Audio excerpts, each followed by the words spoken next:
Alas, it is that time of year, ladies and gentlemen. E3 is upon us, and so all of our dreams will obviously come true. And no. Especially if it's anything like last year's. Ugh. Anyways, my name is Brandon, and today on the Infinity Pixels, I give you my obligatory E3 predictions video because I feel like I kind of have to. Maybe? In the background, please enjoy my decidedly average gameplay of the unbelievably not average Hellblade Senua's Sacrifice. And then go buy it. But wait, don't you move. Not just yet.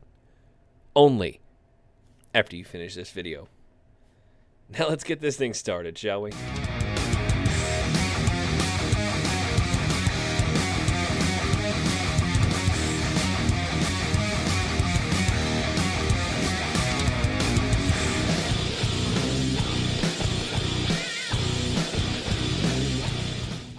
Now this one I feel is pretty much a no-brainer. I wanted the safe pick to start with so that maybe I'll have a safety net once everything else, crashes and burns, because I am way too optimistic. Anyways, Kingdom Hearts 3 has been at the top of my most wanted list since I finished Kingdom Hearts 2 back in 2007, and even more so since they started showing actual gameplay. With the new Monsters, Inc., Toy Story, and Tangled worlds already announced, and some surprises I'm sure, I am stupid excited for this game. I'm pretty jealous of the people that got to play the game a couple weeks ago and actually got hands-on time with what a lot of us feared was vaporware. I plan on doing a video discussing the worlds I want in Kingdom Hearts 3 down the road, and talking about some of the game mechanics that have me the most excited for the game. But for now, I think it's a safe bet that we get a release date for Kingdom Hearts 3 either at E3 or right before it. 95 to 100% chance this one happens.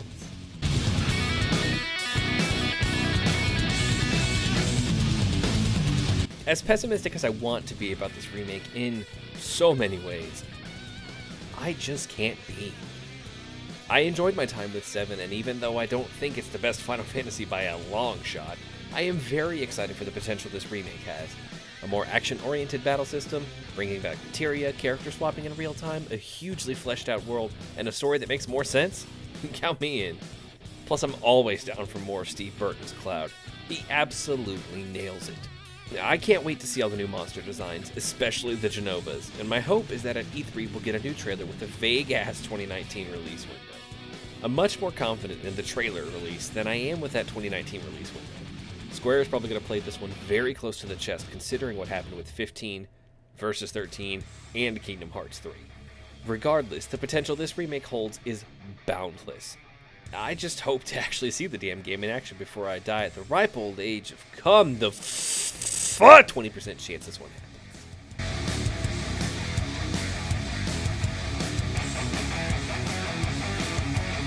This is what I could really see happening.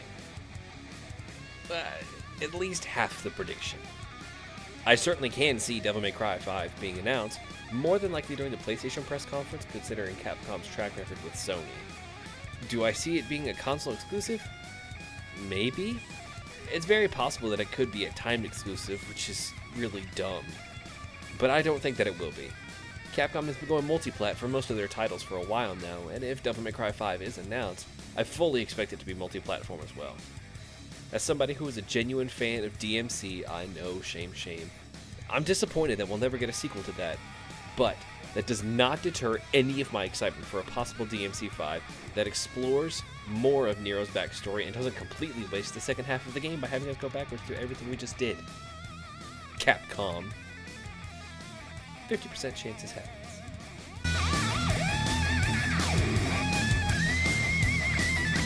When Nintendo announced Metroid Prime 4 last year during the Direct, the gaming world went crazy. It was literally just a 4 in the logo, but that was enough to send people into a tizzy. I'm not sure if we'll actually see any gameplay depending on how long the game itself has been in development, but an official name for the game and a development team would give fans plenty to speculate about. Nintendo has been killing it since the announcement of the Switch, and I hope they continue to keep that momentum going with this year's E3. Metroid Prime 4 could easily be a huge part of that, and I'm fairly confident we'll hear about it in some capacity. 60% chance this happens.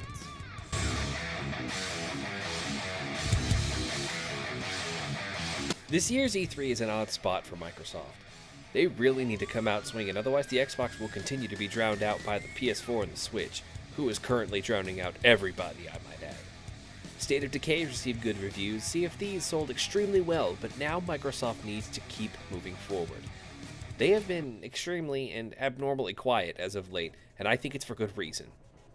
I think, and I'm predicting, that Microsoft has some really big titles that we know nothing about, and they're going to drop tons of new game announcements with quick turnarounds for release.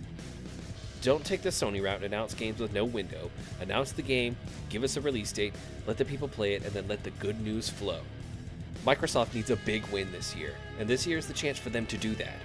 I'm hoping for a great showing from all the big three, but I'm just pulling for Microsoft a little more than normal. 70% chance this happens.